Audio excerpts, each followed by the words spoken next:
दोस्तों, आप भारत में हो या भारत के बाहर, मगर ऐसा कौन है जिसने प्रभु श्री राम के बारे में नहीं सुना। जहां जहां हिंदू पहुंचे वहां वहां जय श्री राम का नारा बुलंद हुआ। प्रभु श्री राम के चरित्र सुनते हुए ही हर भारतवासी बच्चे से युवा होता है। श्री रामचंद्र जी का चरित्र इतना पावरफुल, इतना शक्तिशाली है कि इसे सुनने भर से इंसान बुराइयों से बचने लगता है, क्योंकि श्री राम के गुणों और कर्तव्यों का हम इंसानों की बुद्धि पर ऐसा इन्फ्लुएंस पड़ता है कि इंसान का विजडम उसे सही और गलत की समझ दे देता है। और केवल प्रभु श्री राम नहीं, बल्कि रामायण से जुड़ा हर चरित्र यानी किरदार हमें प्रभावित कर जाता है। चाहे वो श्री लक्ष्मण जी हो, माता सीता हो, भरत उनके भाई या फिर महावीर हनुमान, इन सभी किरदारों को हम स्पिरिचुअली जीते आए हैं, क्योंकि बहुत गहरे अर्थों में श्री राम उसी ऊंची मंजिल यानी कि ट्रुथफुलनेस का प्रतीक हैं जिसके लिए इंसान जन्म लेता है। सत्य की खोज करना यानी भगवान को पाना और धरती के इस स्टेज पर अपना रोल प्ले करते हुए हमारा कैरेक्टर कैसा होना चाहिए उसे फॉलो करना। श्री लक्ष्मण जी हमारे मन का प्रतीक हैं। मन जो सत्य को पाने का लक्ष्य यानी गोल कभी न भूले और हमेशा सत्य के पीछे पीछे चले। इसीलिए लक्ष्मण जी ने कभी श्री राम का साथ नहीं छोड़ा। हनुमान जी इंटेलेक्ट यानी कि हमारी बुद्धि का प्रतीक हैं, जो एक बार सत्य यानी प्रभु श्री राम को पहचानने के बाद बस राम जी के लिए सरेंडर हो जाते हैं, यानी बुद्धि से समर्पण। माता सीता भी सच यानी कि हमारी आत्मा का प्रतीक हैं। तो सत्य परमात्मा राम और आत्मा सीता के सच्चे प्यार की ही कहानी है रामायण, जिसमें सबसे बड़ा विलेन है रावण। रावण यानी कि रुलाने वाला और राम यानी कि आराम देने वाला, मतलब सुख देने वाला। रुलाने वाले विलेन के 10 सर दिखाए गए हैं, जो कि 10 वाइसेस यानी कि बुराइयों को दिखाते हैं। लस्ट, एंगर, ग्रीड, अटैचमेंट और ईगो। साथ ही addiction, jealousy, laziness, narcissism, hatred, violence etcetera.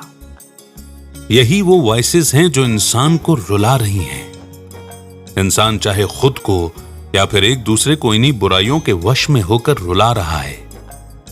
रोना कोई चाहता नहीं है, लेकिन ये विलन इनविजिबल होने के कारण इतना पावरफुल है कि सीता यानी कि आत्मा का हरण अपहरण हो गया है।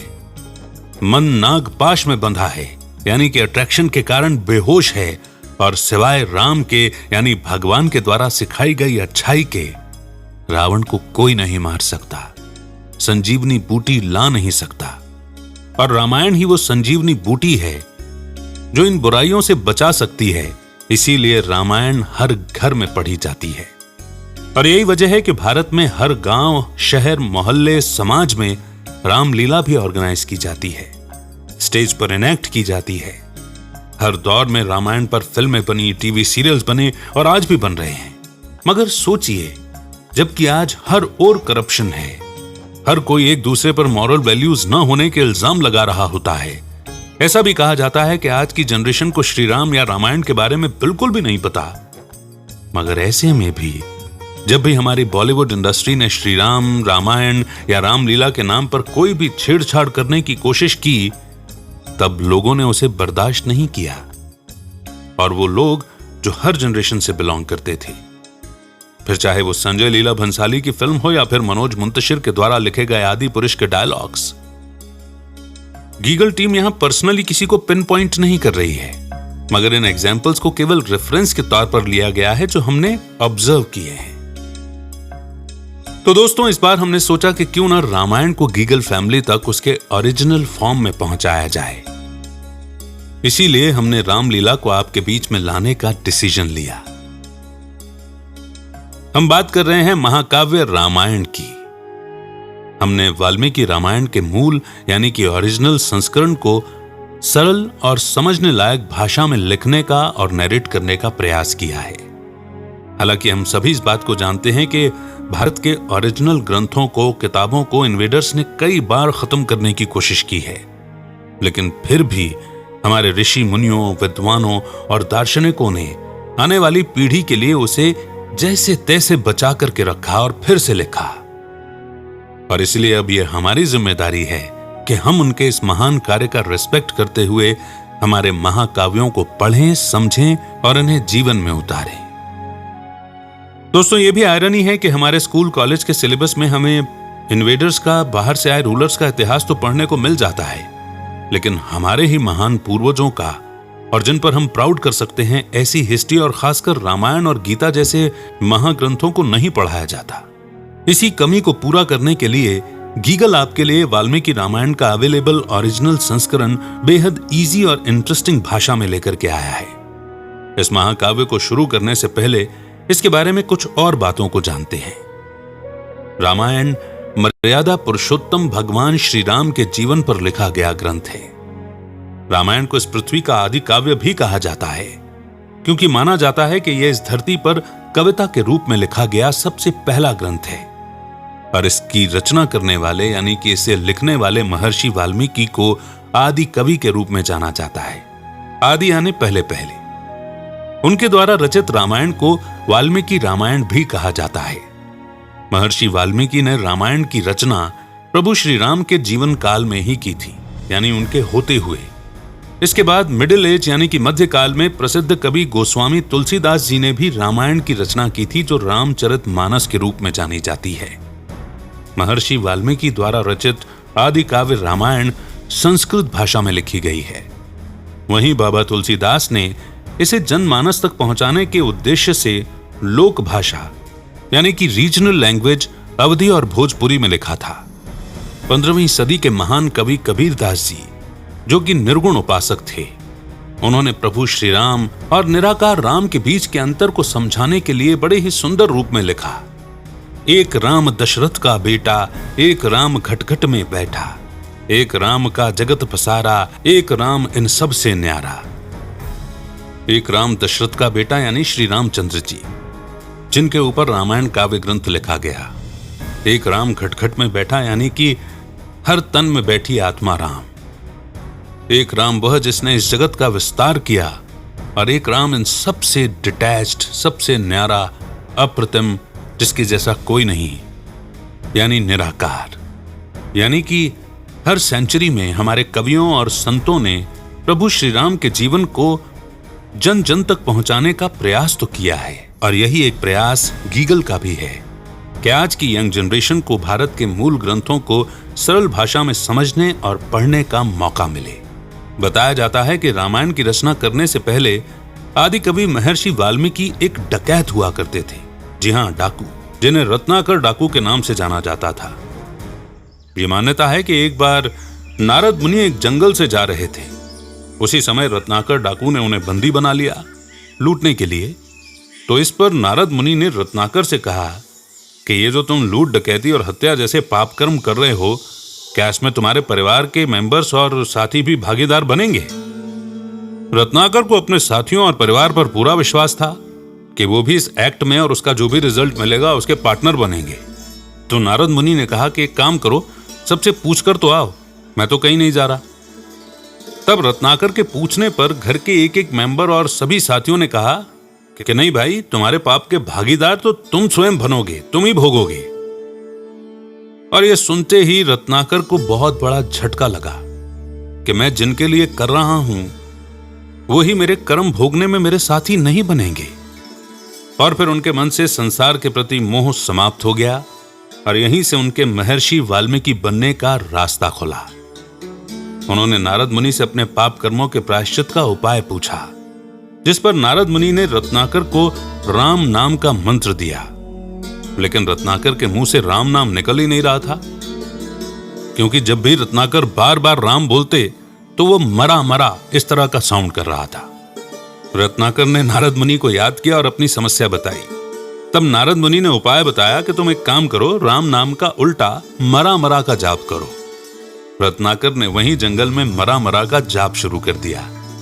कई दिनों तक जंगल में बैठकर रत्नाकर ये तपस्या करते रहे।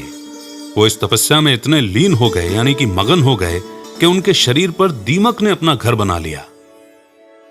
उनकी इस लगन और कठिन तपस्या से प्रसन्न होकर ब्रह्मा जी ने उन्हें दर्शन दिए और उनके शरीर पर दीमक की बांबी देखकर उन्हें वाल्मीकि नाम दिया। कहते हैं कि स्वयं ब्रह्मा जी ने ही वाल्मीकि को भगवान श्री राम के जीवन को रामायण के रूप में लिखने की प्रेरणा दी थी, यानी कि इंस्पायर किया था, जिसके बाद महर्षि वाल्मीकि ने रामायण की रचना की। यह भी बताया जाता है कि प्रभु श्री राम के 14 साल के वनवास से लौटने के बाद, उनके द्वारा फिर से राजा बनने के बाद महर्षि वाल्मीकि ने रामायण की रचना की। इसमें उन्होंने 24,000 श्लोक, 500 सर्ग व 7 कांड यानी कि चैप्टर्स में प्रभु श्री राम के जीवन काल का पूरा वर्णन किया है। रामायण लिखने से पहले वाल्मीकि जी को यह नहीं पता था कि वो रामायण की रचना कैसे करेंगे। तो मान्यता यह है कि नारद मुनि ने महर्षि वाल्मीकि को मर्यादा पुरुषोत्तम प्रभु श्री राम के जीवन से जुड़े सभी प्रसंग यानी कि किस्से, संपूर्ण राम कथा संक्षिप्त रूप में सुनाई थी, शॉर्ट फॉर्म में। तब जिसका वर्णन महर्षि वाल्मीकि ने बाल कांड के प्रथम सर्ग में किया है। इस बारे में एक प्रसंग यानी कि किस्सा और फेमस है, जहां से महर्षि वाल्मीकि को रामायण लिखने की प्रेरणा मिली थी। लेकिन दोस्तों, ये प्रसंग शुरू करूं उससे पहले एक और रिक्वेस्ट करूंगा। हमारी कोशिश पूरी यही रही है कि इस भाषा को सरल और इजी बनाया जाए, लेकिन रामायण एक प्राचीन ग्रंथ है, पुराना ग्रंथ है, और इसीलिए ग्रंथ की मर्यादा को ध्यान में रखते हुए, यानी इसकी वैल्यू को ध्यान में रखते हुए, हमने कुछ शब्दों को एज इट इज भी इस्तेमाल किया है। हो सकता है कि आपको समझने में थोड़ी सी मुश्किल हो, लेकिन फिर भी रिक्वेस्ट यही रहेगी कि आप एक बार नहीं, बार बार सुनिए। इन नए वर्ड्स को अपनी डिक्शनरी में इंक्लूड कीजिए, शामिल कीजिए, ताकि जब भी आप रामायण के बारे में बात करें तो एक सुंदर भाषा के रूप में आप उसका जिक्र, उसका वर्णन कर सकें। मैं उम्मीद करता हूं कि आप मेरी यह रिक्वेस्ट जरूर मानेंगे। आइए शुरू करते हैं। क्रोंच पक्षी यानी कि सारस वध व रामायण लिखने की प्रेरणा का प्रसंग। एक दिन महर्षि वाल्मीकि तमसा नदी के तट पर बैठे थे। तमसा नदी के घाट पर शांत सौम्य वातावरण में उन्हें एक क्रोंच पक्षी यानी कि सारस का जोड़ा दिखा। ये पक्षी हमेशा जोड़े में ही घूमते हैं, कपल। नदी के तट पर सारस पक्षी का जोड़ा अपने प्रेम प्रणय में मग्न था, यानी कि रोमांस कर रहा था। तभी एक निषाद शिकारी का तीर नर क्रोंच पक्षी को लगा और वो छटपटाकर वहीं मर गया। नर क्रोंच पक्षी के मरते ही मादा क्रोंच पक्षी फपक फपक कर रोने लगी। उसकी ये दशा देखकर महर्षि वाल्मीकि का हृदय दया व गुस्से से भर गया। उन्होंने उसी समय निषाद शिकारी को शाप देते हुए कहा, शाप यानी कि कर्स, मां निषाद प्रतिष्ठाम तुम गमा शाश्वती समाहा यत क्रौंच मिथुना देकम अवधि काम मोहितम। अर्थात, हे निषाद, तुम्हें अनंत काल तक शांति न मिले, क्योंकि तुमने प्रेम प्रणय क्रिया में लीन असावधान क्रोंच पक्षी के जोड़े में से एक की हत्या कर दी। और इस तरह महर्षि वाल्मीकि ने इस आदि काव्य रामायण का पहला श्लोक लिखा। कुछ देर बाद जब महर्षि का क्रोध शांत हुआ तो उन्होंने अपने द्वारा कहे गए श्लोक के अर्थ पर ध्यान किया। तब उन्हें लगा कि उन्होंने गुस्से में आकर निषाद शिकारी को व्यर्थ में ही इतना कठोर शाप दे दिया। महर्षि इसी चिंता में डूबे हुए थे कि तभी उन्हें ब्रह्मा जी ने दर्शन दिए। ब्रह्मा जी के दर्शन पाकर वाल्मीकि अभिभूत हो गए, मगर उस समय भी उन्हें अपने द्वारा निषाद को दिए गए शाप की चिंता सता रही थी। ब्रह्मा जी उनकी परेशानी को समझ गए और कहने लगे कि हे मुनिवर, आप इस बारे में व्यर्थ चिंता कर रहे हैं। आपके मुख से निकली ये बात एक छंद के रूप में है और ये मेरी प्रेरणा से ही निकली है। अब आप नारद मुनि के बताए अनुसार प्रभु श्री राम के चरित्र और संपूर्ण जीवन को श्लोकों के रूप में लिखिए, जिससे आने वाली मनुष्य पीढ़ी उसे पढ़ सके। इसके बाद ब्रह्मा जी की प्रेरणा और आशीर्वाद से महर्षि वाल्मीकि जी ने छंद यानी कि कविता के रूप में रामायण की रचना की। महर्षि वाल्मीकि ने रामायण को कुल 7 कांड यानी कि चैप्टर्स में बांटा है। सबसे पहले कांड को बाल कांड कहते हैं। इसमें प्रभु श्री राम के जन्म से लेकर उनके विवाह तक की कथा का वर्णन है। तो आइए प्रभु श्री राम का ध्यान कर इस आदि काव्य की मधुर यात्रा की ओर चलते हैं। चैप्टर 1 बाल कांड। दोस्तों, बालकांड के पहले 7 सर्गों यानी कि सब चैप्टर्स में महर्षि वाल्मीकि ने नारद मुनि द्वारा उन्हें राम कथा का संक्षिप्त वर्णन सुनाना, क्रोंच पक्षी की कथा, रामायण को काव्य रूप में लिखने सहित अयोध्या के राजा दशरथ के राज्य का वर्णन व उनके शासनकाल के बारे में बताया गया है। बालकांड के 8वें सर्ग में महर्षि वाल्मीकि ने अयोध्या के राजा दशरथ द्वारा पुत्र रत्न की प्राप्ति के लिए किए गए अश्वमेध यज्ञ के बारे में बताया है। यह त्रेता युग की बात है। सरयू नदी के किनारे कौशल नाम का राज्य था, जहां इक्ष्वाकु वंश के राजा अज के पुत्र दशरथ राज करते थे। कौशल राज्य की राजधानी अयोध्या नगरी हुआ करती थी, जहां राजा दशरथ अपनी 3 रानियों के साथ रहते थे। अयोध्या नगरी अपनी वास्तुकला के लिए भी जानी जाती थी। यह 12 योजन लंबी और 3 योजन चौड़ी थी। योजन उस समय के मेजरमेंट का टूल था। अगर इसे आज के कैलकुलेशन के हिसाब से समझना हो तो 1 योजन में 8 माइल्स यानी कि 8 मील होते हैं और 1 मील में 1.5 किलोमीटर होते हैं। अयोध्या नगरी को चारों ओर ऊंची ऊंची दीवारों से सुरक्षित किया गया था और दीवारों के बाहर की ओर गहरी खाई थी। नगर के बीचों बीच बहुत बड़ा राजमहल था। राजमहल के चारों ओर चौड़ी व बराबरी दूरी पर बनी सड़कें थीं। इनके किनारे अनेक बड़े भवन बने थे जिनमें प्रजा रहती थी। राजा दशरथ की प्रसिद्धि दूर दूर तक फैली हुई थी। वो बड़े प्रतापी, सौम्य, सदाचारी और बेनेवलेंट राजा थे। लेकिन सभी प्रकार का राज सुख व धन यश होने के बाद भी वे अपने वंश के लिए चिंतित रहते थे। राजा दशरथ को पुत्र प्राप्ति नहीं थी, यानी उनका कोई पुत्र नहीं था। इस बात से उनकी 3 रानियां कौशल्या, सुमित्रा और कैकेयी भी दुखी रहती थीं। अपने विद्वान और धर्म के जानकार सलाहकारों से चर्चा करने के बाद राजा दशरथ ने पुत्र प्राप्ति के लिए पुत्रेष्टि यज्ञ, अश्वमेध यज्ञ करने का निर्णय लिया। उनके मंत्रिमंडल के प्रमुख मंत्री सुमंत्र ने इस यज्ञ के लिए महान तपस्वी ऋष्यशृंग को इस यज्ञ का आचार्य बनाने का सुझाव दिया, जिसे सभी ने सहर्ष स्वीकार किया और यज्ञ की तैयारी आरंभ हो गई। राजा दशरथ ने महल आकर अपनी 3 रानियों को भी इस यज्ञ के बारे में बताया। इस पर 3 रानियां बहुत खुश हुईं और तैयारियों में लग गईं।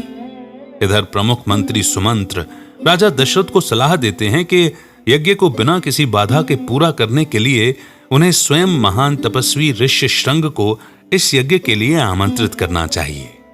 इसके बाद सुमंत्र उन्हें अंग देश के राजा रोमपाद की बेटी शांता और ऋष्यशृंग के विवाह का पूरा प्रसंग सुनाने लगते हैं। तपस्वी ऋष्यशृंग के विवाह का प्रसंग पूरा होने के बाद राजा दशरथ सुमंत्र के कहे अनुसार सपरिवार अपने मंत्रियों के साथ ऋष्यशृंग को लाने के लिए अंग देश की ओर निकल जाते हैं। वहां पहुंचने पर अंग देश के राजा रोमपाद राजा दशरथ का हृदय पूर्वक स्वागत करते हैं और ऋष्यशृंग को उन दोनों की मित्रता के बारे में बताते हैं। राजा दशरथ अपने आने का कारण बताते हुए ऋष्यशृंग से पत्नी शांता के साथ अपने नगर चलने का निवेदन करते हैं, जिसे स्वीकार करते हुए ऋष्यशृंग पत्नी शांता के साथ अयोध्या नगर की तरफ निकल पड़ते हैं। अयोध्या नगरी पहुंचने पर नगरवासियों द्वारा उनका भव्य स्वागत किया जाता है और इसके बाद अयोध्या नगर के पास ही सरयू नदी के किनारे एक भव्य यज्ञशाला का निर्माण किया जाता है। राजा दशरथ वशिष्ठ मुनि से यज्ञ की तैयारी के लिए अनुरोध करते हैं, यानी रिक्वेस्ट करते हैं, जिस पर वशिष्ठ मुनि द्वारा विद्वान ब्राह्मणों व शूरवीर राजाओं को यज्ञ का निमंत्रण दिया जाता है। इन सभी राजाओं में से एक मिथिला के राजा जनक भी थे, आगे चलकर जिनकी पुत्री सीता माता से प्रभु श्री राम का विवाह होता है। सरयू नदी के तट पर शुभ मुहूर्त में पुत्र प्राप्ति के लिए पुत्रेष्टि यज्ञ प्रारंभ होता है। वैदिक परंपरा के अनुसार मंत्र व आहुतियों से यज्ञ किया जाता है। वेद मंत्रों की मंगल ध्वनि से पूरा वातावरण गूंज उठता है। रामायण के 15वें सर्ग में इस बारे में एक रोचक कथा का भी वर्णन मिलता है कि जब इस भव्य और दिव्य यज्ञ का आयोजन चल रहा होता है तो उस समय देवलोक से सभी देवताओं का समूह, गंधर्वों और पृथ्वीलोक से ऋषि महर्षियों का समूह भी यज्ञ में उपस्थित होते हैं। महर्षि वाल्मीकि ने इस बारे में लिखा है कि इन सभी देवताओं, गंधर्वों और ऋषि महर्षियों ने सृष्टि के रचयिता ब्रह्मा जी को अपनी परेशानी के बारे में बताया। उन्होंने ब्रह्मा जी से कहा कि हे प्रभु, पृथ्वीलोक पर रावण नाम का एक राक्षस है जिसे आपका अमर वरदान प्राप्त है। रावण बहुत ही अत्याचारी है और सभी को बहुत कष्ट दे रहा है। जब मन चाहे वो ऋषि मुनियों की तपस्या में बाधा डालकर उन्हें परेशान करता है। आपके दिए वरदान के कारण कोई भी उसे मार नहीं सकता है। उसने तीनों लोक के प्राणियों को परेशान किया हुआ है। साथ ही वो देवराज इंद्र को भी हराने का प्रयत्न कर रहा है। बताया जाता है कि लंका प्रदेश का राजा रावण अपने अत्याचार के कारण देवलोक, पृथ्वीलोक व पाताल लोक तीनों ही लोक में कुख्यात था। लेकिन रावण इतने अवगुण होने के बाद भी शास्त्रों का जानकार था। उसकी इच्छा थी कि वो पूरे ब्रह्मांड में सबसे ज्यादा ताकतवर बने। इसीलिए उसने ब्रह्मा जी की कठिन तपस्या करके उन्हें प्रसन्न किया था। रावण की तपस्या से खुश होकर ब्रह्मा जी ने उसे एक वरदान मांगने के लिए कहा था। इस पर रावण ने ब्रह्मा जी से वरदान मांगा था कि कोई भी गंधर्व, यक्ष, देवता या राक्षस उसे नहीं मार सके। ब्रह्मा जी के इसी वरदान के कारण सभी लोकों में रावण के अत्याचार का आतंक था। ब्रह्मा जी ने सभी देवताओं, गंधर्वों और ऋषियों की बात सुनकर कहा कि रावण मनुष्यों को बहुत ही छोटा व कमजोर समझता है। इसीलिए उसने वरदान मांगते समय केवल गंधर्व, यक्ष, देवता व राक्षसों के हाथ से नहीं मरने की मांग की थी और इसीलिए अब एक मनुष्य के हाथों ही उसका वध होगा। इस बात को सुनकर सभी देवता व महर्षि बहुत प्रसन्न हुए। बताया जाता है कि इसी समय भगवान विष्णु भी अपने गरुड़ वाहन पर सवार हो वहां पहुंचते हैं। सभी देवताओं व ऋषि मुनियों ने अपनी समस्या बताते हुए उनसे आग्रह किया कि हे प्रभु, अयोध्या के राजा दशरथ धर्मज्ञ, उदार व शूरवीर हैं। उनकी तीनों रानियां भी ह्रीम, श्रीम और कीर्ति इन तीनों देवियों के समान हैं। प्रभु, हमारी विनती है कि आप अपने 4 स्वरूप बनाकर उन तीनों रानियों के गर्भ से पुत्र के रूप में अवतार लो और रावण का वध करो। सभी के निवेदन को स्वीकार करते हुए भगवान विष्णु ने उनसे कहा कि आप सभी चिंता न करें। मैं मनुष्य रूप में जन्म लेकर रावण और उसके पूरे साम्राज्य को समाप्त कर दूंगा। उधर राजा दशरथ पुत्रेष्टि यज्ञ में आहुतियां दे रहे थे। उसी समय यज्ञ कुंड से एक दिव्य व विशालकाय पुरुष रूप का आकार प्रकट होता है। उस पुरुष रूपी आकार के हाथ में एक कटोरा था जिसमें खीर भरी हुई थी। उस पुरुष रूपी आकार ने राजा दशरथ से कहा, हे राजन, मैं प्रजापति की आज्ञा से यहां आया हूं। आपकी आराधना और यज्ञ के फल स्वरूप आपको ये वस्तु प्राप्त हो रही है। यह देवताओं द्वारा बनाई गई खीर है। इसे अपनी पत्नियों को खिलाने से आपको पुत्र प्राप्ति होगी। राजा दशरथ उस खीर को प्राप्त कर बहुत खुश हुए। दशरथ अपने महल लौटे और तीनों रानियों से खीर खाने के लिए कहा। उन्होंने उस खीर का आधा हिस्सा रानी कौशल्या को दिया। बचे हुए हिस्से का आधा भाग कर सुमित्रा को दिया और शेष बचे हिस्से को रानी कैकेयी को दिया। लेकिन कुछ विचार करने के बाद कैकेयी के हिस्से की खीर में से बचे भाग को फिर से सुमित्रा को दे दिया। इस प्रकार सभी रानियों ने उस दिव्य खीर का प्रसाद ग्रहण किया। पुत्रेष्टि यज्ञ के पूरा होने पर राजा दशरथ ने सभी विद्वान ब्राह्मणों और अतिथियों को सम्मान के साथ विदा किया और पुत्र प्राप्ति का इंतजार करने लगे। दोस्तों, इससे पहले कि मैं आगे बढ़ूं, हमें यह ध्यान रखने की जरूरत है कि आज हम जिस एज में जी रहे हैं, यहां पर इंप्योरिटी बहुत ज्यादा है। इंप्योरिटी होने के कारण इंसान बहुत ज्यादा लस्टफुल एक्ट्स में इन्वॉल्व हो गया है और इसके चलते उसे ये यकीन ही नहीं होता कि प्योरिटी भी एक पावर है और प्योरिटी इस दुनिया की सबसे बड़ी पावर है। जिस एज की या जिस दौर की हम बात कर रहे हैं, त्रेता युग या उससे पहले का सतयुग, सतयुग में विवाह यानी कि शादियां लस्टफुल एक्ट्स के लिए नहीं होती थी। सनातन धर्म में शुरू से ही गृहस्थ आश्रम दिखाया गया है। आश्रम यानी कि पवित्र स्थान, जहां पर प्योर वाइब्स होती हैं। यही कारण है कि हम प्रभु श्री रामचंद्र या बाकी सभी देवताओं को निर्विकारी कहते हैं, यानी कि वाइस लेस कहते हैं, और इसीलिए उन देवताओं को पूजते हैं। ऐसा कोई भी इंसान जिसमें कोई भी वाइस का थोड़ा सा भी अंश होता है, उसकी पूजा नहीं की जा सकती। इसीलिए खीर के प्रसाद से क्या बेटे हो जाएंगे, पुत्र रत्न की प्राप्ति हो जाएगी, साइंस की एज में बहुत डाउटफुल लगता है। मगर जरा सोचिए, इसी साइंस की एज में जब हम आर्टिफिशियल इंटेलिजेंस का कमाल देखते हैं, तो क्या कभी आपने सोचा था कि इस लेवल पर साइंस डेवलप हो जाएगा? स्पिरिचुअलिटी भी एक साइंस है, और इस साइंस में प्योरिटी सबसे बड़ी पावर है, जो वाइस लेस होना सिखाती है, यानी कि विषय विकार रहित होना सिखाती है। इसीलिए केवल आज के दौर को देखते हुए कोई डाउट मत क्रिएट कीजिए, क्योंकि जाहिर सी बात है कि हम पॉल्यूटेड होते चले गए हैं। आज से 30 साल पहले, 40 साल पहले हमारे पेरेंट्स कुओं से डायरेक्ट पानी निकाल करके पी लिया करते थे। एयर पॉल्यूशन नहीं था। मगर आज बिना आरओ के पानी पीना बीमारियों को इनवाइट करना है। तो जरा सोचिए कि 30-40 साल पहले जब शुद्ध पानी, शुद्ध हवा, शुद्ध सब्जियां, शुद्ध घी और शुद्ध दूध था, तो 500 साल पहले कैसा रहा होगा, और 2500 ईयर्स पहले कितना रहा होगा, और 5000 ईयर्स पहले कितना रहा होगा। तो ये सब कमाल प्योरिटी का है, राइट? आई एम श्योर कि आप मेरे साथ अग्री करेंगे। बहरहाल हम आगे बढ़ते हैं प्रभु श्री राम के जन्म प्रसंग की ओर।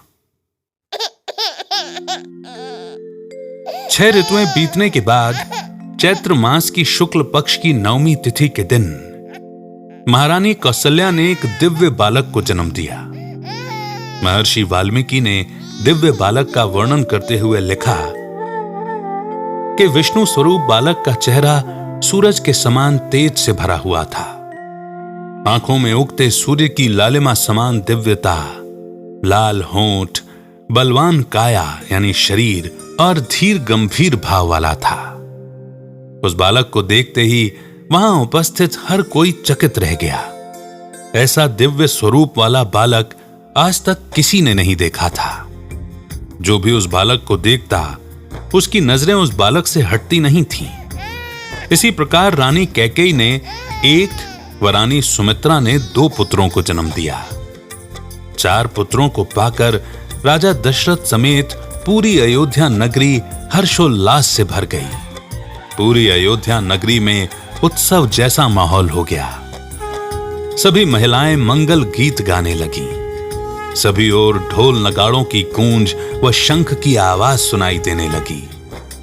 अयोध्या नगरी का हर घर फूलों से सज गया।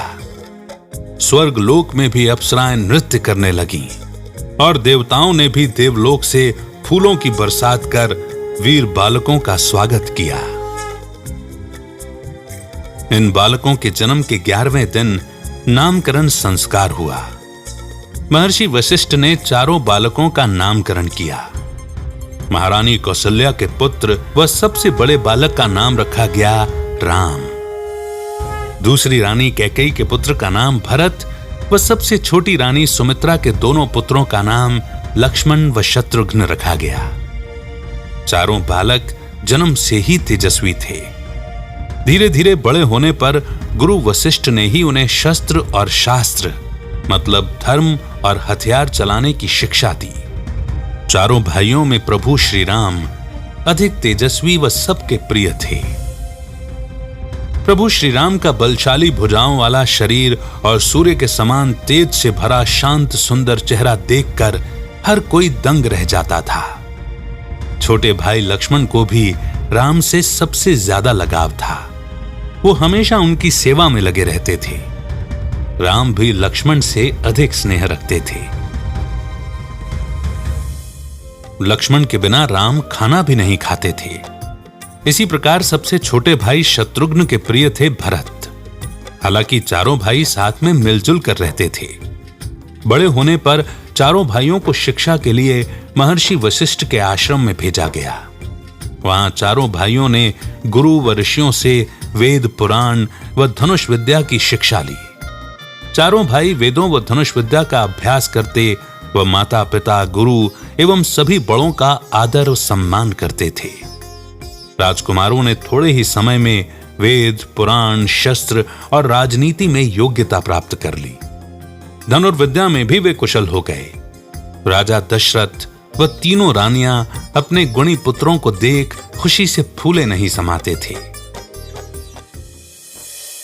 महर्षि विश्वामित्र के यज्ञ की रक्षा का प्रसंग। अब चारों भाई सभी विद्याओं में निपुण थे। उनमें राम सर्वोपरि थे। बलवान होने के साथ ही उनमें शील मतलब नैतिक आचरण और व्यवहार तथा विनम्रता आदि गुण भी स्पष्ट परिलक्षित होते थे। धीरे धीरे समय बीतता गया और चारों राजकुमार विवाह के योग्य हो गए। राजा दशरथ को उनके विवाह की चिंता होने लगी। राजा दशरथ एक दिन इस विषय में अपने मंत्रियों और पुरोहितों से बातचीत कर ही रहे थे कि द्वारपाल ने समाचार दिया, महाराज, महर्षि विश्वामित्र पधारे हैं। सुनते ही राजा दशरथ सिंहासन छोड़कर उनके स्वागत के लिए आगे बढ़े। राजा ने मुनि विश्वामित्र को सादर प्रणाम किया, उन्हें उचित स्थान पर बैठाया और सेवा सत्कार से संतुष्ट किया। इसके बाद राजा दशरथ हाथ जोड़कर बोले, भगवन, आपके पधारने से हमारी नगरी धन्य हुई। आप आज्ञा करें, मैं क्या सेवा करूं? विश्वामित्र प्रसन्न होकर बोले, राजन, एक विशेष कार्य से ही मैं आपके पास आया हूं। कुछ राक्षस मेरे यज्ञ व पूजा अनुष्ठान में विघ्न डाल रहे हैं। ये दोनों राक्षस लंकापति रावण की सेना से हैं। इनका नाम मारीच और सुबाहु है। ये दोनों मुझे यज्ञ व पूजा अनुष्ठान नहीं करने देते। कभी यज्ञ कुंड में जानवरों का मांस डाल देते हैं और कभी यज्ञ की अग्नि को पानी से बुझा देते हैं। मैं अपने यज्ञ व पूजा अनुष्ठान की रक्षा के लिए आपके वीर पुत्र राम को मांगने आया हूं। आप राम को मेरे साथ भेज दीजिए। इतना सुनते ही राजा दशरथ के प्राण सूख गए। वे गिड़गिड़ाकर विश्वामित्र से बोले, हे ऋषिराज, यह आपने कैसी बात कह दी? रावण के सामने तो देवता, दानव, गंधर्व कोई भी खड़ा नहीं हो सकता। उससे बैर मोल लेना हंसी खेल का काम नहीं है। मेरा राम तो अभी बालक ही है। मैं स्वयं अपनी सेना लेकर आपके साथ चलता हूं और आपके यज्ञ की रक्षा करूंगा, लेकिन मेरे प्राण प्रिय राम पर कृपा कीजिए। बुढ़ापे में पुत्र वियोग से मुझे दुखी न कीजिए। इतना कहकर राजा दशरथ विश्वामित्र के चरणों में गिर पड़े। लेकिन महर्षि विश्वामित्र राजा दशरथ की इस बात से अत्यधिक क्रोधित हो गए। उन्होंने गुस्से में राजा दशरथ से कहा, राजन, आपका आचरण तो रघुवंशियों जैसा नहीं है। रघुकुल में वचन देकर उसे तोड़ा नहीं जाता है। मैं यहां से जा रहा हूं। ये सुनकर सभा में उपस्थित हर कोई डर गया। महर्षि विश्वामित्र का इस तरह से क्रोधित होकर जाना अच्छा संकेत नहीं था। लेकिन तभी राजगुरु वशिष्ठ ने राजा दशरथ को समझाया कि महर्षि विश्वामित्र सिद्ध पुरुष हैं, तपस्वी हैं और अनेक गुप्त विद्याओं को जानते हैं। वे कुछ सोच समझ कर ही आपके पास आए हैं। राम को जाने दें, कोई उनका बाल भी बांका नहीं कर सकेगा। तब राजगुरु के समझाने पर राजा दशरथ ने राम को विश्वामित्र के हाथों सौंप दिया। लक्ष्मण भी बड़े भाई के साथ चल दिए। विश्वामित्र के पीछे पीछे धनुष बाण लिए दोनों भाई सरयू नदी के किनारे किनारे जा रहे थे। जब वे 3 कोस दूर निकल गए, तब विश्वामित्र ने कहा, तुम दोनों भाई नदी के पानी से आचमन कर अर्थात मुख शुद्धि कर मेरे पास आओ। मैं तुम्हें बला अतिबला नाम की गुप्त विद्याएं सिखाना चाहता हूं। इन विद्याओं के ज्ञान से तुम्हारा आत्मबल बढ़ जाएगा और राक्षसी ताकतों से लड़ने की कला भी सीखोगे। दोनों भाइयों ने ऋषि की आज्ञा का पालन किया और बला अतिबला नाम की विद्या को सीखने लगे। बला अतिबला मंत्र की शक्तियों से मनुष्य को भूख, प्यास, सर्दी, गर्मी और अधिक काम करने के बाद भी थकावट नहीं लगती है। उसे किसी भी प्रकार का ज्वर अर्थात बुखार नहीं होता है। सोते समय राक्षस उन पर हमला नहीं कर सकते हैं। इसीलिए मुनि विश्वामित्र ने राम और लक्ष्मण को इस मंत्र की विद्या दी, ताकि इस मंत्र की शक्ति से राम लक्ष्मण दोनों उन मायावी राक्षसों से लड़ने में सक्षम हो सकें। विद्याओं के ग्रहण करते ही, यानी पूरी तरह लर्न करते ही, उनमें एक नई ऊर्जा आ गई। उस दिन वे तीनों सरयू नदी के किनारे ही रुक गए। ताटका अर्थात ताड़का राक्षसी के वध का प्रसंग। अगले दिन वे सरयू नदी के किनारे किनारे फिर आगे बढ़े। आगे बढ़ने पर सरयू और गंगा दो नदियों का संगम मिला। उस संगम के जल को प्रणाम कर तीनों आगे की ओर निकल गए। नदी पार करने के बाद अब उनके सामने एक भयावह घना जंगल था। जंगल से तरह तरह के पशु पक्षी, शेर, हाथी, भालू व अन्य जीवों की आवाजें आ रही थीं। हिंसक पशुओं की आवाजों से जंगल गूंज रहा था। भयानक जंगल को देखकर राम ने मुनि विश्वामित्र से इसके बारे में पूछा। तब महर्षि विश्वामित्र ने बताया कि यहां से 2 कोस की दूरी पर ताटका यानी कि ताड़का नाम की राक्षसी रहती है। वो बड़ी बलवती, भयानक, दुष्टा और विशालकाय शरीर वाली है। राक्षस मारीच उसी का पुत्र है। उसने अपने पुत्र मारीच की सहायता से यहां के नगरों को उजाड़ दिया है। आज तुम्हें उसका संहार करना है राम। स्त्री समझकर उसे छोड़ना ठीक ना होगा। राम ने उत्सुकता पूर्वक महर्षि से उस ताटका राक्षसी के इतने अधिक बलवान होने का कारण पूछा। इस पर महर्षि विश्वामित्र ने उन्हें बताया कि पूर्व काल में सुकेतु नाम के एक यक्ष हुआ करते थे। पौराणिक मान्यता के अनुसार यक्ष भी राक्षसों के कुल के ही थे, लेकिन जो लोगों की सहायता करते व किसी को दुख नहीं पहुंचाते उन्हें यक्ष कहा जाता था। यक्ष सुकेतु को कोई पुत्र नहीं होने से उन्होंने ब्रह्मा जी की घोर तपस्या की।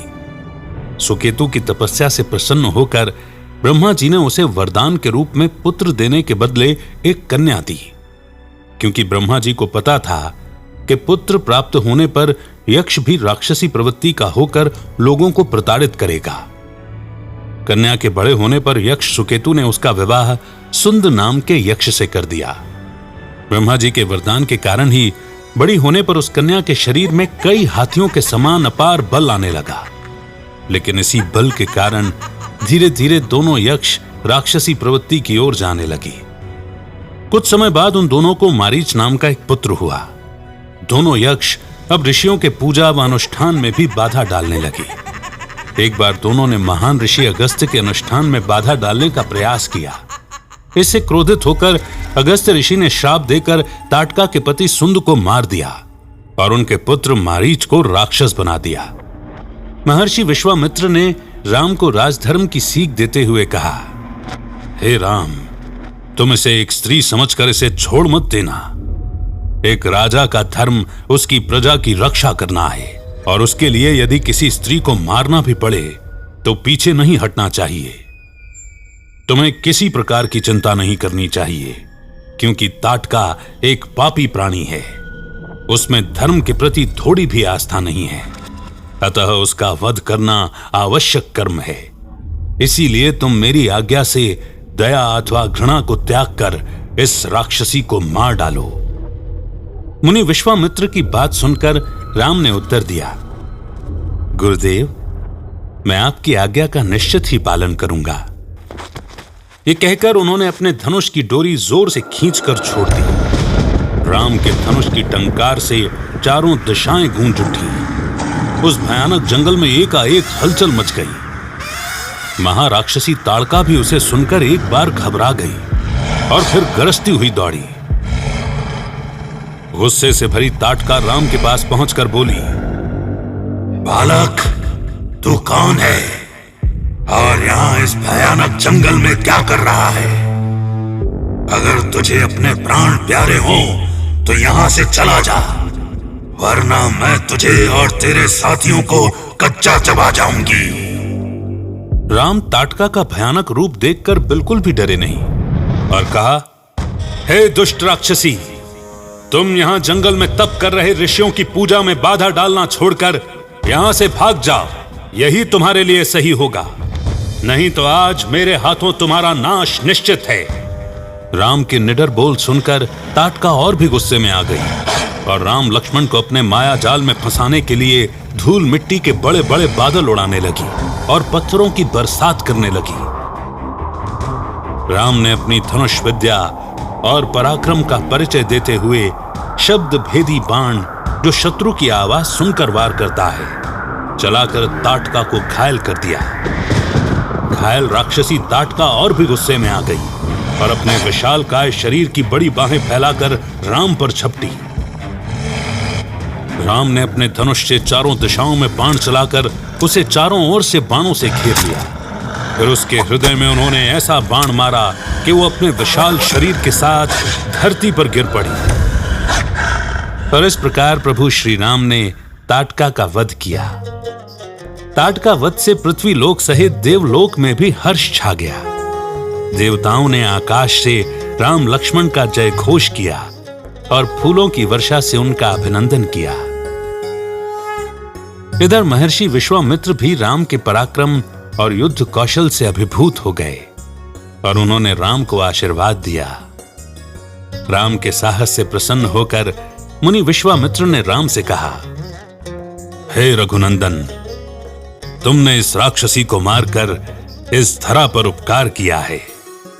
मैं तुम्हें इसके बदले अपने दिव्य अस्त्र सौंपता हूं। हे वीर, मैं तुम्हें इंद्र का वज्रास्त्र, देवाधिदेव महादेव का त्रिशूल तथा ब्रह्मा जी का ब्रह्मशिर नामक अस्त्र व ब्रह्मास्त्र भी प्रदान करता हूं। इसके साथ ही सभी लोकों पर विजय और किसी भी देवता, राक्षस, गंधर्व अथवा यक्ष को पराजित करने के लिए दिव्य दंड चक्र, धर्म चक्र, काल चक्र, विष्णु चक्र सहित अन्य दिव्य अस्त्र प्रदान करता हूं।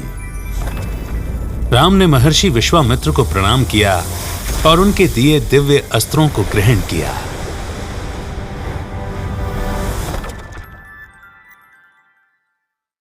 विश्वामित्र के यज्ञ की रक्षा करने का प्रसंग। सभी दिव्य अस्त्रों को प्राप्त करने के बाद राम लक्ष्मण दोनों महर्षि विश्वामित्र के साथ उनके आश्रम पहुंचे। वहां पहुंचकर आश्रम वासियों ने उनका यथोचित सत्कार किया। मुनि विश्वामित्र ने उसी दिन यज्ञ व पूजा अनुष्ठान आरंभ कर दिया। 5 दिन तक यज्ञ निर्विघ्न चलता रहा। छठे दिन अचानक आकाश में जोर की आवाज सुनाई पड़ती है। देखते ही देखते 2 विशालकाय राक्षस वहां पहुंचते हैं। उनमें से एक ताटका का पुत्र मारीच था और दूसरा उसका साथी सुबाहु। इन राक्षसों के पीछे बहुत बड़ी सेना भी थी। दोनों राक्षस अपनी मायावी शक्तियों से यज्ञ मंडप पर आक्रमण कर यज्ञ में बाधा डालने का प्रयास कर रहे थे। तभी राम ने मारीच पर मानवास्त्र चलाया। उसके प्रहार से वो बेहोश हो गया और बहुत दूर समुद्र के किनारे जाकर गिरा। जब उसे होश आया तो वो दक्षिण की ओर भाग गया। इधर सुबाहु के लिए राम ने आग्नेयास्त्र का प्रयोग कर उसे मार डाला और सारी राक्षसी सेना का वायव्य अस्त्र से संहार कर दिया। इस प्रकार मुनि विश्वामित्र का यज्ञ बिना किसी बाधा के पूरा हुआ। सभी आश्रमवासी और मुनि स्वयं भी बहुत प्रसन्न हुए और राम की प्रशंसा करने लगे। विश्वामित्र ने राम को हृदय से लगा लिया। राम ने मुनि के चरणों में प्रणाम किया और हाथ जोड़कर पूछा, गुरुदेव, अब हमारे लिए क्या आज्ञा है? विश्वामित्र ने बड़े स्नेह से कहा, वत्स, मिथिला के राजा जनक को तो तुम जानते हो कि वहां बहुत बड़ा यज्ञ हो रहा है। हम लोगों को वहां जाना है। तुम दोनों भाई भी हमारे साथ चलो। राजा जनक के यहां एक विचित्र धनुष है जिसे कोई भी उठा नहीं पाता। वो धनुष तुम भी देखना। उस धनुष के बारे में बताया जाता है कि वो इतना भारी है कि उसे चलाना तो दूर, अब तक कोई उसे उठा भी नहीं पाया है। मनुष्यों की तो बात ही क्या, देवता, असुर, गंधर्व कोई भी उस धनुष की प्रत्यंचा अर्थात धनुष की डोरी नहीं चढ़ा पाया है। धनुष के बारे में बताते हुए मुनि विश्वामित्र ने कहा कि यह धनुष स्वयं देवाधिदेव महादेव का है, जो मिथिला के राजा जनक ने यज्ञ के माध्यम से शिव जी को प्रसन्न कर उनसे वरदान के रूप में मांगा था। पवित्र गंगा नदी के उत्पन्न होने का प्रसंग। यह कहकर मुनि विश्वामित्र ने राम लक्ष्मण से चलने के लिए कहा। तीनों मिथिला नगर की ओर चल पड़े। रास्ते में तीनों रात्रि विश्राम के लिए गंगा नदी के तट पर रुकते हैं। गंगा नदी के शांत व निर्मल जल को देखकर राम के मन में गंगा नदी के बारे में जानने की जिज्ञासा होती है। वे मुनि विश्वामित्र के पास जाकर कहते हैं, हे गुरुवर, इतना शांत, निर्मल और मीठा जल लिए ये गंगा नदी किस प्रकार इस पृथ्वी लोक पर आई? कृपया मुझे इसके बारे में विस्तार से बताएं। राम के इस जिज्ञासा भरे प्रश्न को सुनकर विश्वामित्र गंगा जी की उत्पत्ति के बारे में बताते हैं। मुनि कहते हैं कि हे रघुवंशी, उत्तर दिशा में हिमवान अर्थात हिमालय नाम का एक पर्वत है, जो सभी प्रकार के खनिज भंडार से भरा हुआ है। पूर्व काल में हिमवान पर्वत की 2 पुत्रियां हुईं। बड़ी पुत्री का नाम गंगा और छोटी का नाम उमा हुआ। कुछ समय के बाद सभी देवताओं ने देव कार्य की सिद्धि के लिए गंगा को स्वर्ग में एक नदी के रूप में अवतरित किया। यही गंगा नदी सभी कालखंडों में पृथ्वी लोक की जीवनदायिनी मां गंगा के रूप में पूजनीय बनी। हिमालय की छोटी बेटी उमा का विवाह भगवान शिव से हुआ, जिन्हें सारा संसार माता पार्वती के रूप में पूजता है। गंगा नदी के पृथ्वी आगमन को लेकर मुनि विश्वामित्र आगे बताते हैं। महान राजा दिलीप के पुत्र भागीरथ की कोई संतान नहीं थी। उन्होंने ब्रह्मा जी की कठिन तपस्या कर उन्हें प्रसन्न किया और वरदान के रूप में गंगा नदी के जल से अपने वंश को मोक्ष देने की मांग की। इस पर ब्रह्मा जी ने कहा, हे भागीरथ, तुम जैसा चाहते हो वैसा ही होगा, लेकिन तुम्हें पहले भगवान शिव को इस बात के लिए मनाना होगा कि वे गंगा को अपनी जटाओं में धारण करें। इस पर भागीरथ ने कारण पूछा तो ब्रह्मा जी ने कहा, वत्स, यदि गंगा की धारा सीधे पृथ्वी पर गिरेगी तो पृथ्वी इसे सहन नहीं कर पाएगी। इसीलिए भगवान शिव की जटाओं के द्वारा ही गंगा का जल इस पृथ्वी पर आ सकता है। ब्रह्मा जी की आज्ञा से भागीरथ ने देवाधिदेव महादेव को प्रसन्न करने के लिए कठिन तपस्या की। भागीरथ अपने पैर के एक अंगूठे पर खड़े होकर 1 साल तक तपस्या करते रहे। उनकी तपस्या से प्रसन्न होकर शिवजी ने उन्हें दर्शन दिए और गंगा को अपनी जटाओं में धारण कर लिया। भगवान शिव ने बिंदु सागर में जाकर अपनी जटाओं से गंगा को छोड़ दिया। बिंदु सागर में गिरते ही गंगा 7 धाराओं में विभाजित हो गई। बताया जाता है कि 3 धाराएं पूर्व और 3 धाराएं पश्चिम दिशा की ओर चली गईं। वहीं 7वीं धारा भागीरथ के पीछे पीछे चलने लगी और आकाश से पृथ्वी तक पहुंची। इस तरह भगवान शिव की जटाओं से निकलने वाली गंगा नदी को पृथ्वी पर पवित्र नदी माना जाता है और मान्यता है कि इसके जल में स्नान करने से मनुष्यों के पाप धुल जाते हैं और इस जल में पूर्वजों की अस्थियों को बहाने से उन्हें मोक्ष की प्राप्ति होती है। गंगा की उत्पत्ति का प्रसंग पूरा होने के बाद तीनों अपने गंतव्य स्थान मिथिला नगर की ओर आगे बढ़ने लगे। रास्ते में विश्वामित्र राम लक्ष्मण को तरह तरह की पौराणिक कथाएं सुनाते जाते। राम नए स्थानों और वनों के विषय में उनसे पूछते और मुनि बड़े प्रेम से उनकी कथा बताते।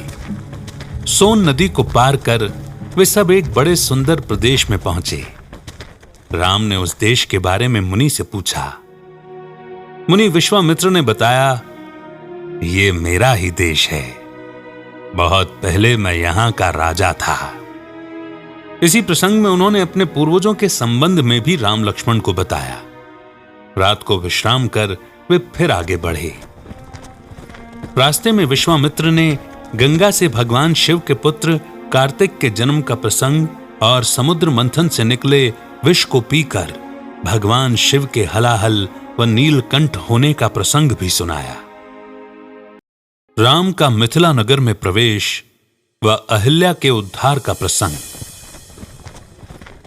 जब वे मिथिला नगर के निकट पहुंचे तो नगर के बाहर उन्हें एक सूना सा आश्रम दिखाई पड़ा। राम ने उसके विषय में जानना चाहा। ऋषि बोले, किसी समय यह गौतम मुनि का आश्रम था, जब वे अपनी पत्नी देवी अहिल्या के साथ यहां रहते थे। तब इसकी शोभा अद्भुत थी।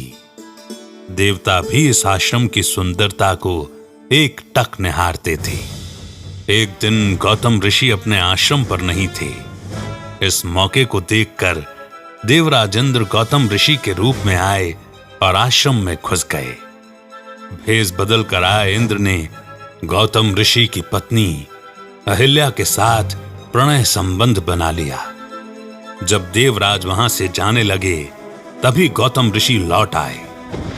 इंद्र को अपने रूप में देखकर वे क्रोधित हो गए। उन्होंने देवराज इंद्र को कठोर शाप दिया। उन्होंने अहिल्या को भी शाप दिया, तू अब समस्त प्राणियों से अदृश्य रहकर इस आश्रम में पत्थर के समान निवास करेगी और कालांतर में जब राम का अवतरण होगा तभी तू शाप मुक्त हो पाएगी। ये कथा सुनकर राम को अहिल्या पर दया आई। राम ने आगे बढ़कर ऋषि पत्नी के पैर छुए। राम का स्पर्श पाते ही अहिल्या शाप मुक्त और पवित्र हो गई। इसके बाद गौतम ऋषि ने भी अहिल्या को सहर्ष स्वीकार कर लिया। इस घटना से राम का यश चारों ओर फैल गया। राम का धनुष तोड़ना व सीता स्वयंवर का प्रसंग।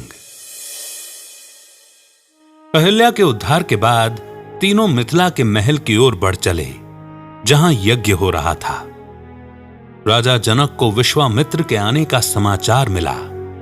वे सतानंद तथा अन्य ऋषियों को लेकर स्वागत करने के लिए नगर के बाहर आए।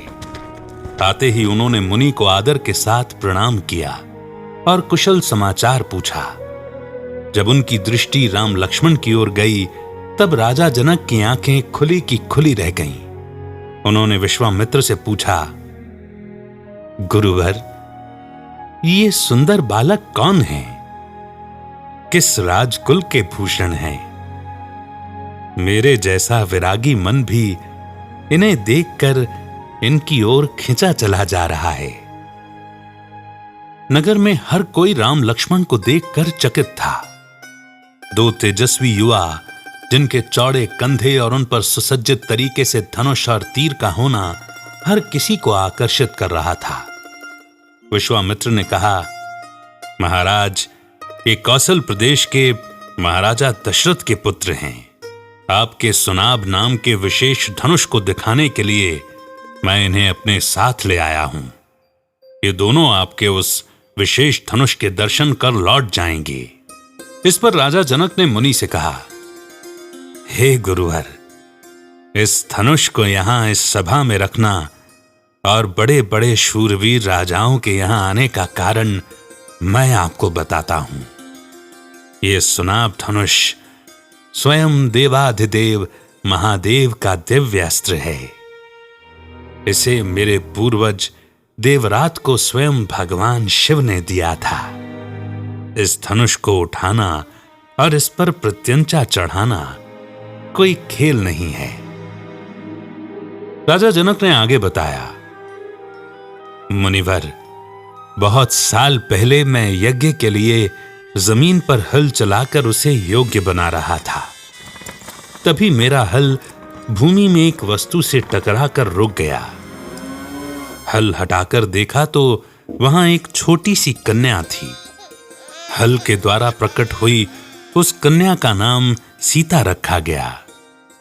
मुनिवर, मेरी पुत्री सीता के लिए मैं एक ऐसा वर खोज रहा हूं जो सर्व गुणों से युक्त, पराक्रमी और वीर पुरुष हो।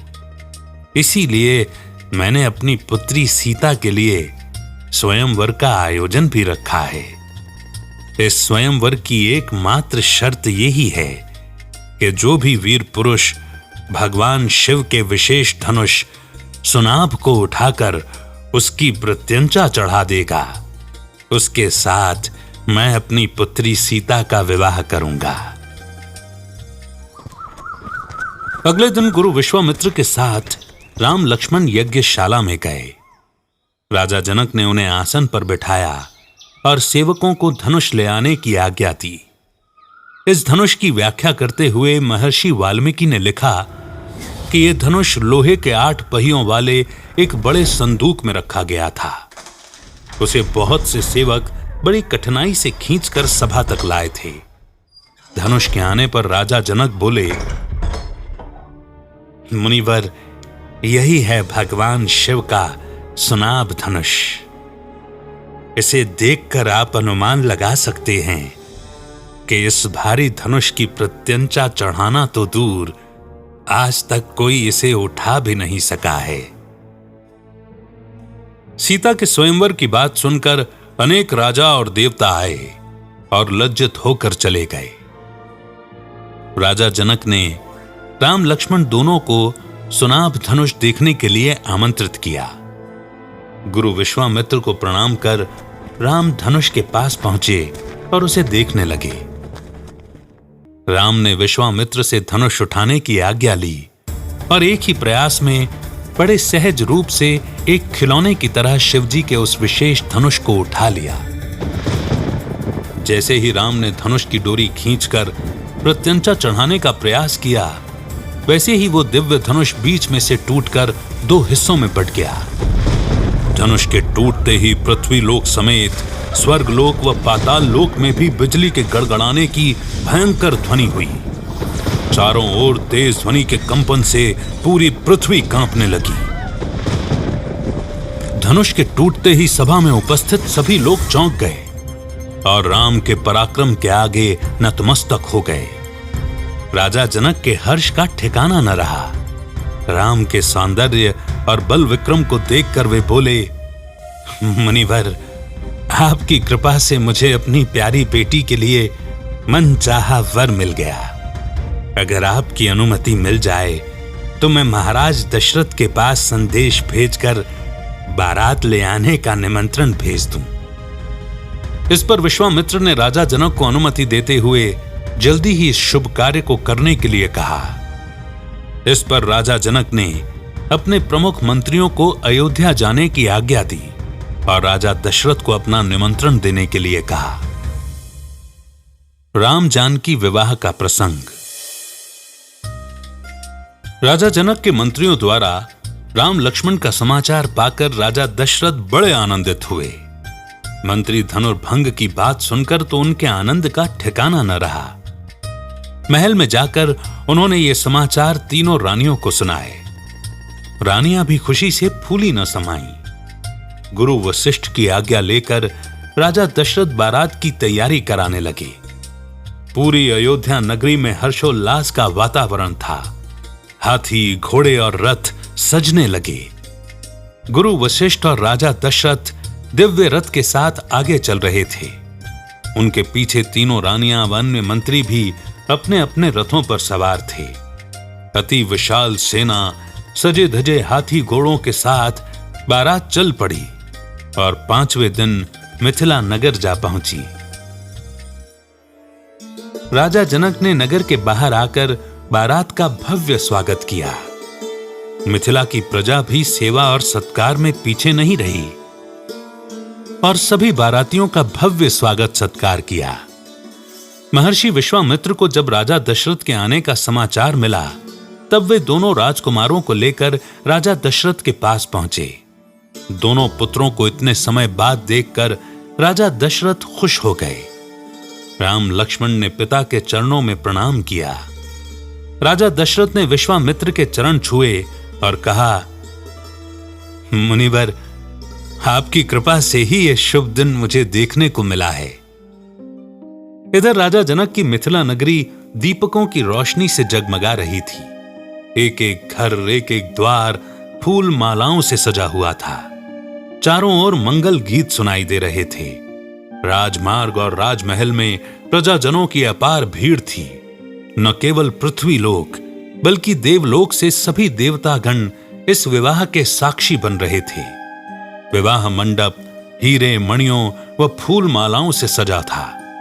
चारों राजकुमारों व तीनों रानियों को लेकर गुरु वशिष्ठ के साथ महाराज दशरथ विवाह मंडप में पधारे। बहुमूल्य वस्त्रों और आभूषणों से सुसज्जित चारों राजकुमारियों को लेकर राजा जनक भी मंडप में आए। राजमहल की सभी स्त्रियां भी सजकर विवाह देखने पहुंची। राजा जनक सीता को दिखाकर महाराज दशरथ से बोले, राजन, ये मेरी बड़ी बेटी सीता है, जो मुझे हल चलाते समय पृथ्वी से मिली थी। आपके वीर पुत्र श्री राम ने मेरा प्रण पूरा कर इसे वरण करने का अधिकार प्राप्त किया है। ये मेरी दूसरी पुत्री उर्मिला है और ये दोनों कन्याएं मेरे छोटे भाई कुशध्वज की पुत्रियां हैं। बड़ी का नाम मांडवी है और छोटी का श्रुतकीर्ति। मेरी इच्छा है कि सीता के विवाह के साथ इनका भी विवाह हो जाए। ऐसा कहकर राजा जनक ने राजा दशरथ से लक्ष्मण के लिए उर्मिला को स्वीकार करने का आग्रह किया। लक्ष्मण के लिए योग्य व सुंदर कन्या को पाकर राजा दशरथ ने राजा जनक के प्रस्ताव को सहर्ष स्वीकार कर लिया। तभी मुनि विश्वामित्र ने दोनों राजाओं के समक्ष एक और प्रस्ताव रखा। विश्वामित्र ने राजा जनक से कहा कि आपके छोटे भाई कुशध्वज की दोनों पुत्रियों के लिए दशरथ पुत्र भरत व शत्रुघ्न योग्य वर हैं। मुनि विश्वामित्र की बात को आज्ञा मानकर राजा जनक और राजा दशरथ ने उस प्रस्ताव को स्वीकार कर लिया। इसके बाद भरत के लिए मांडवी को और शत्रुघ्न के लिए श्रुतकीर्ति को चुना गया। इस प्रकार एक ही मंडप में राजा दशरथ के चारों पुत्रों का विवाह होना तय हुआ। विजय मुहूर्त पर चारों राजकुमार सज धज कर विवाह मंडप में आ गए। इस दिव्य विवाह को देखने के लिए प्रजाजनों, राजाओं सहित देवता भी उपस्थित रहे। वैदिक विधि विधान के साथ मंत्रोच्चार प्रारंभ हुआ और प्रभु श्री राम ने माता सीता के गले में वरमाला डाली। इसके साथ ही पूरी सभा में जय जयकार होने लगी।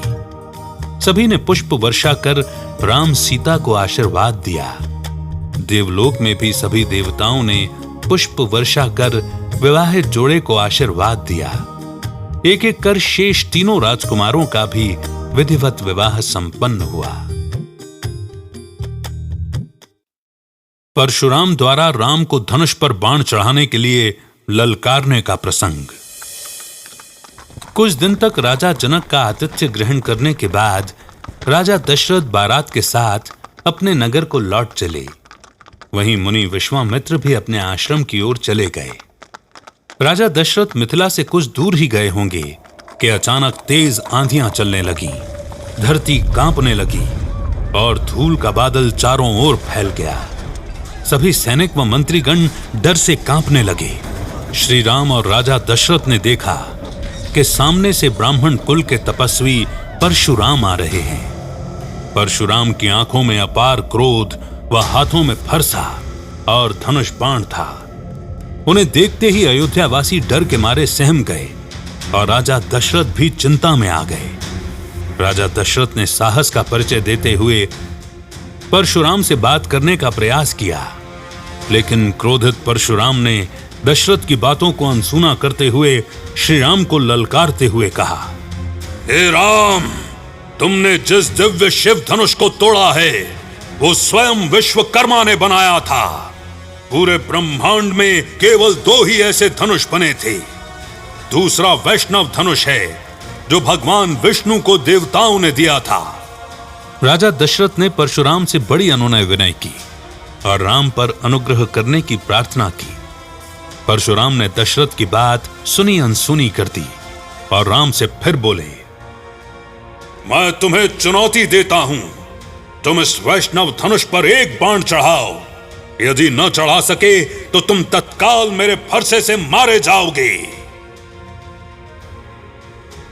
ये सुनते ही राम निर्भीकता से बोले, आप ब्राह्मण देव होने के नाते मेरे पूज्य हैं, मैं आपका सम्मान करता हूं, इसीलिए मैं इस बाण को आप पर नहीं छोड़ सकता। ये कहते हुए श्री राम ने परशुराम से धनुष बाण लेकर उस पर प्रत्यंचा चढ़ा दी और धनुष पर बाण रखकर बोले, मैं इस बाण से आपकी तपस्या का समस्त प्रभाव अभी नष्ट करता हूं और आकाश में उड़ने की आपकी शक्ति भी नष्ट करता हूं। श्री राम का पराक्रम देखकर परशुराम भी हतप्रभ हो गए। उन्होंने राम की स्तुति की और ये प्रार्थना की, तप का फल भले ही नष्ट कर दें, परंतु आकाश में उड़ने की शक्ति नष्ट न करें। ऐसा करने से मैं महेंद्र पर्वत पर वापस नहीं लौट सकूंगा। राम ने उनकी बात मान ली और परशुराम दशरथ नंदन राम की प्रशंसा करते हुए तत्काल चले गए। परशुराम के जाने के बाद बारात अयोध्या की ओर आगे बढ़ी। बारात के पहुंचते ही अयोध्या में घर घर आनंदोत्सव होने लगे। गलियों में शंख और मृदंग की ध्वनि गूंज उठी। स्त्रियों ने मंगल गान गाए और फूल बरसाए। रानियों ने पुत्रों और पुत्र वधुओं की आरती उतारी। उस समय राजा दशरथ के भवन की शोभा देखते ही बनती थी। चारों राजकुमार शील गुण संपन्न पत्नी पाकर बड़े प्रसन्न थे। सीता के अनुपम रूप, गुण और सेवा से राम और सास ससुर बहुत संतुष्ट थे। राजकुल में दिनों दिन सुख समृद्धि की वृद्धि होने लगी। समस्त कौशल राज्य का भाग्य उदय हो गया। दोस्तों, इस पॉइंट पर वाल्मीकि रामायण का पहला चैप्टर यानी कि बाल कांड यहीं पर समाप्त होता है। रामायण का यह चैप्टर हमें यह सिखाता है कि जिस प्रकार श्री राम ने बचपन से ही अपने माता पिता और गुरु का आदर कर उनकी बातों को बिना विरोध के स्वीकार किया, उससे आगे चलकर उनके चरित्र में साहस, वीरता, ज्ञान और पराक्रम की बढ़त हुई। हम भी रामायण के बालकांड से सीख लेते हुए अपने पेरेंट्स, अपने बड़ों और टीचर्स की रिस्पेक्ट करते हुए सच्चाई और धर्म के रास्ते पर चल सकते हैं। बल्कि चलना चाहिए। इससे हम अपनी लाइफ में बहुत कुछ अचीव कर सकेंगे। अगले चैप्टर के साथ जल्द मुलाकात होगी। आपकी लर्निंग्स क्या रही इस चैप्टर से कमेंट सेक्शन में जरूर बताइएगा और आगे बढ़ने से पहले कमेंट्स जरूर कीजिएगा। इंतजार रहेगा आपके कमेंट्स का। बालकांड समाप्त।